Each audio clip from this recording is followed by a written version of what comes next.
Hello and welcome to our English learning series using the shadowing method.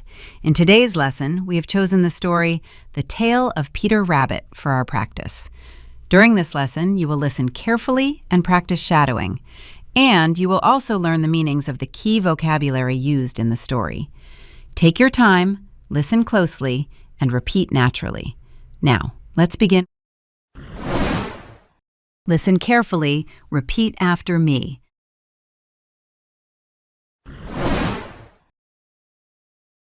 I will go into town to buy some. Again, listen carefully. I will go into town to buy some. Now, your turn.